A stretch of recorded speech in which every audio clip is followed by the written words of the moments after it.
Welcome to the debate. So when you build a traditional school, you use blueprints, right? Like measurements, structures, objective realities.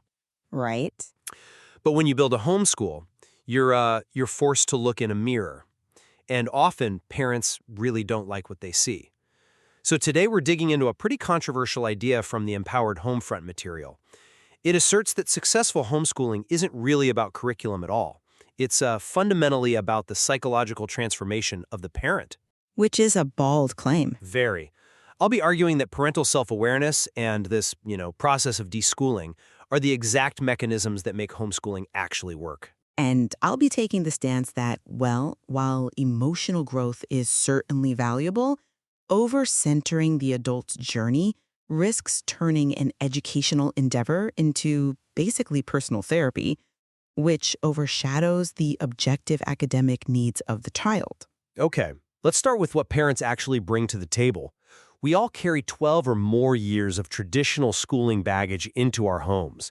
I mean, we are totally conditioned to measure a child's worth by performance, time tests, grades. Sure, we all went through it. Right, and because of that ingrained system, parents often just freeze up. They wait until they feel like this perfect, unflappable teacher before they even begin. But the core philosophy here argues that real homeschooling requires shifting from waiting to be ready to simply being willing to face your own flaws. Look, I completely agree that self-awareness is a virtue. Where I come at it from a different way is this idea that homeschooling should change the parent as much as the child. That, to me, inappropriately centers the adult in what should be a completely child-focused endeavor. But the adult creates the environment. True. But a parent learning to manage their anxiety or temper is frankly just basic parenting. It is not the same thing as effectively teaching a child fractions. We can't conflate emotional regulation with actual academic instruction. But that systemic baggage isn't just an abstract feeling, It actively damages the child's learning process. Look at what happens with traditional reading centers and the teacher identity collapse story from the text. Oh, right, the first-year teacher. Yeah, she uses a highly structured reading model, and a very bright child completely shuts down. Why? Because that rigid structure signaled exactly where he ranked compared to his peers. His self-worth tanked. The teacher realized she was just sitting there counting words to stay in compliance while a kid gave up. Yes, that specific reading center failed that specific child. I'll grant you that. But the critique we are discussing suggests discarding almost all measurable assessments. Not all of them, just the... Well, quiet, seated, graded work, right? It suggests throwing those out because they trigger the parent's anxiety about performance. If you remove those benchmarks, how do you know the child is actually learning to read? You still need objective metrics. I hear that, but are they the right metrics? Trying to homeschool using traditional school grading feels a bit like using a ruler to measure temperature. It's just the wrong tool for a completely distinct environment. You end up measuring compliance, not actual comprehension. Okay, a ruler measures length, sure, but you still need a thermometer. You can't just throw out measurement altogether simply because the parent feels stressed by it. Fair point. But let's look at the environment where that measurement is happening.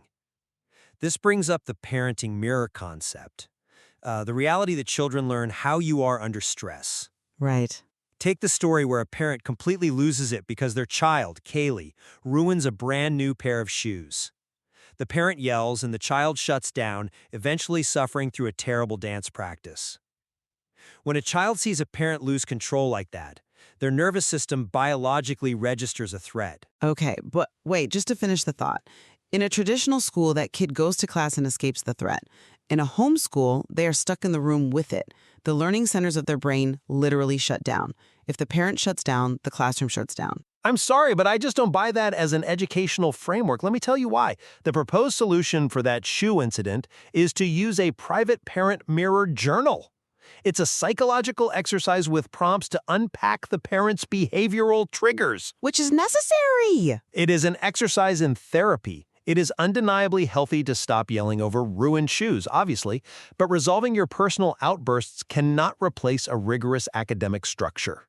The danger here is that the family becomes so hyper-focused on the parent's emotional evolution that the actual curriculum becomes an afterthought. I see why you'd worry about the curriculum fading into the background, but I'd argue that a present, emotionally regulated parent is the core curriculum of a homeschool.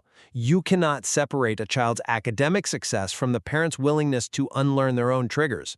If the parent's nervous system isn't regulated, no math is getting learned anyway. And I maintain that educational frameworks have to remain the primary focus. Personal growth is a wonderful byproduct of spending that much time with your kids, honestly. But it shouldn't eclipse the objective fact that a child needs to learn concrete skills to navigate the real world. Well, we do definitely find convergence on one crucial point, though. The traditional school system leaves lasting behavioral imprints on how adults view learning, and those imprints have to be acknowledged. Absolutely. I mean, you can't just copy-paste a traditional classroom into your living room without examining why you're doing it. Exactly. There's so much more to explore here regarding family identity and how we define capability.